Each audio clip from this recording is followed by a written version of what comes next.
Hello and welcome to your astrological vibrations for the last day of 2020. we have made it to the end of the portal known as 2020. And even for some of you, I know some of you in Australia will actually be ringing in the new year, 2021 energy. And our energy mantra for this energy is I value and lean in to my sense of responsibility. And we really, really, really want to lean into that energy of responsibility. That is, you can respond to any given situation in a way that is true to your soul.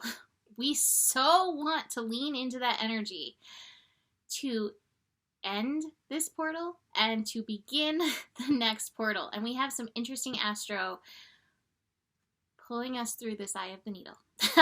So today we actually have the moon shifting out of Cancer, thank goodness, because oh my goodness, that full moon in Cancer packed a punch, and into Leo. The moon will be shifting at 10:58 a.m. Pacific time. We will have a few connections before the shift happens. We have an opposition with Pluto, with the moon in Cancer, and we have a square with Mars. So that will be in the early morning hours or late evening hours here in the States of the 30th or early in the 31st. But if you live somewhere, just realize if you live somewhere on this planet, if you live in like Australia, say, or Europe, chances are you may be feeling some of those tensions. And then that lunar shift will probably feel good at first. So, Moon in Leo connects us to our inner child. Moon in Leo connects us to our heart. And what a way to finish off this year. This potent year with really potent lessons by a reminder or that the heart is where we can keep coming back to, where we can keep finding our personal homeostasis, where we can find meaning, where we can find the energy to put one foot in front of the other and keep moving forward. So I think this is beautiful that we have this lunar shift into Leo to support us. That being said, Leo shifts, Leo energies are going to be a little different because we are now going to have oppositions, which can be push and pull. Oppositions when we have Leo transits, because we have Saturn and Jupiter and also Pallas hanging out in Aquarius. So this is a balance between the mind, the genius, and the heart and the inner child. And I will tell you that that genius needs the inner child, and the inner child is happy to oblige the genius. And when you put those energies together, they are definitely more powerful than they are separate. That being said, we may find ourselves either in a paradigm of being compartmentalized on one side or the other, or find ourselves kind of pendulum swinging between severe logic, severe rational energy, and the opposite. That inner child, fanciful heart energy. I tend to lean more towards that. But, you know, there can be a lot of ego wrapped up in that. And so we want to ultimately find our balance. So realize that through the day, we will have that Saturn opposition, the Jupiter opposition, and also digging into that Pallas opposition. And that Pallas energy is still connecting to Uranus, which has been joined by Lilith. Universe is like, we are finishing this off right. Come on. One more day of this portal and then into the next. And here's the thing. I do think that there's a meaning in the new year. You know, we as humans have created meaning around it. We've created meaning even around time, which we kind of created. So there is meaning around it.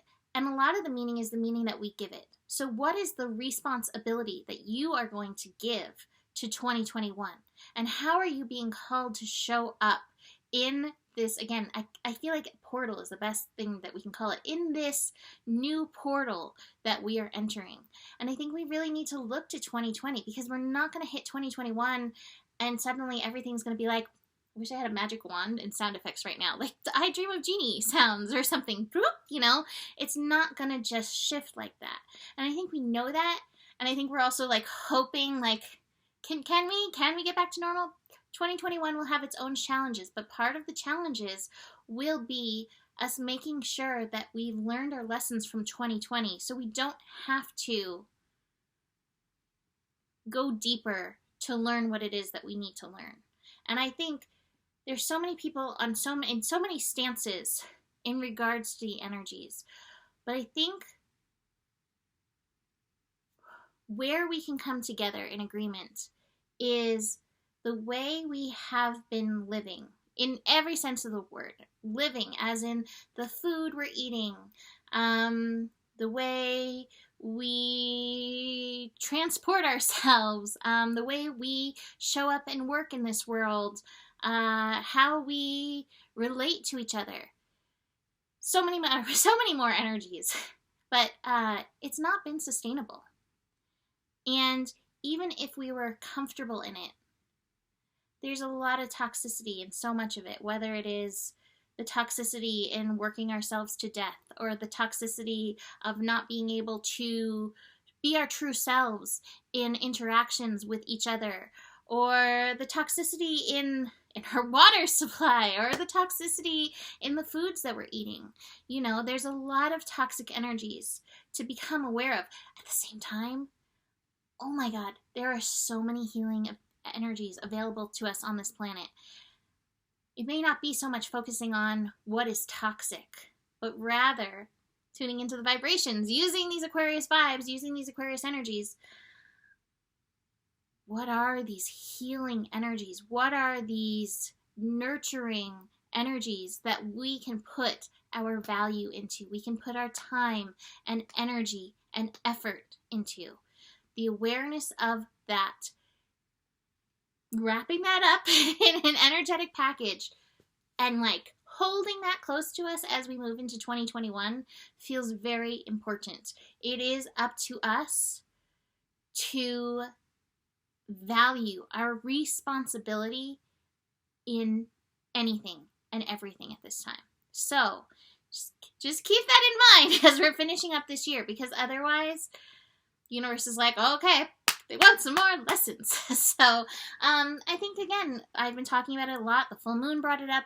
Being very aware of the patriarchal energies and how we're personally engaging in them, and having that Uranus Palace square still going on with Lilith joining in. Lilith reminding us there is this blueprint, this soul blueprint that's in there that at any time you can embrace. And Lilith is there like cheering you on, like, this is your liberation when you embrace that energy, when you push the patriarchy energy, the patriarchal energies that you have embodied because we live in it for so long.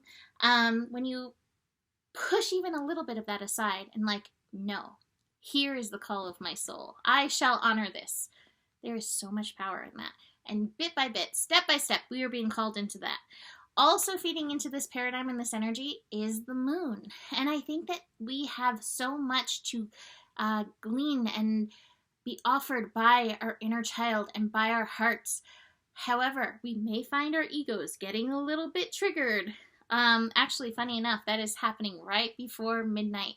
I would say just, there's so much, but that ongoing South Node Venus conjunction today, please be aware of your reactional energies. Please be aware of escapism. Please be aware of what you're putting in your body or what energies that you're around at this time. Because, it's fascinating that we have Venus on that South Node as we're finishing up this year. This is an opportunity to close and complete a major cycle. So the awareness, the presence of yourself at this time can really help you shift paradigms in this astro, can really help you do a quantum leap for yourself at this time. So hold that awareness in and through all of this.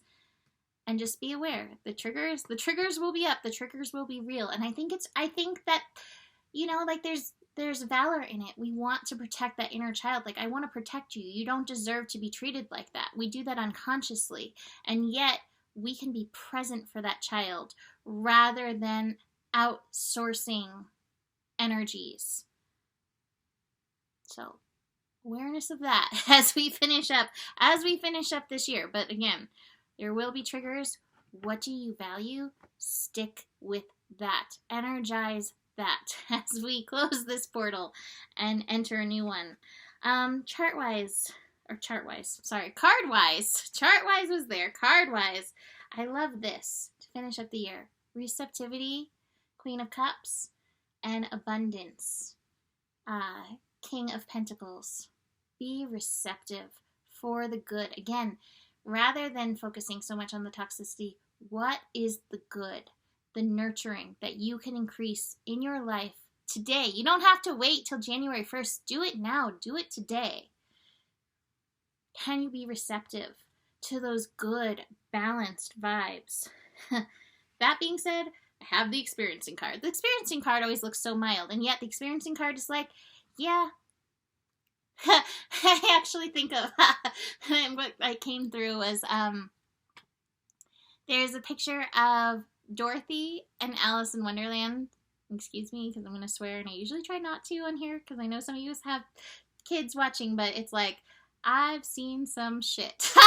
That I guess what I get with this experiencing card. We experienced 2020, and yes, these lessons are going to continue to carry over. There's going to be new vibrations of it, and yet it's not going to be a shift. And just, again, the awareness of that. And yet, at the same time, how do we align with that which is nurturing? How do we align with that which is healthy and supportive for us? So keep that in mind with the experiencing thing. This experiencing card. I have the postponement card as well. So it might flip over and you're like, is there a difference? I'm not seeing it. Hello? It's going to take a little time to adjust. But again, make your choices towards that which makes you feel like that. What makes you feel open and receptive? Tuning into that. We also have, this card is potent as we finish up this year and enter the next. The experiencing card. That was over here. The existence card. The existence card is the magician card in traditional tarot. Utilizing your mind, utilizing your focus, utilizing your mental facilities, your communication, all of that to bring in the good stuff. There's a song by the B-52s, Good Stuff, that just popped into my head. That is what you should be dancing to. If you're going to be up at midnight, put on some good stuff. I'm literally going to go listen to that as soon as I turn this off. So, tuning into that energy, utilizing the power of your mind, the power of your vibrations, that Aquarius energy, to align with the good.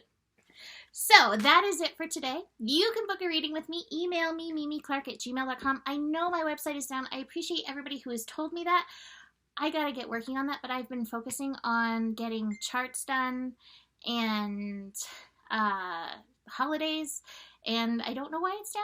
So I will get it back up. But emailing me is still the best way because I like to interact as we set up whatever is right for you. So, book a reading. Besides that, the better it gets, the better it gets. There is more than enough love in the world for us. There is more than enough nourishing energies, nourishing, healing energies in the world for every single one of us. The better it gets, the better it gets. And stay curious. Ooh, and I forgot, you have the power. Namaste.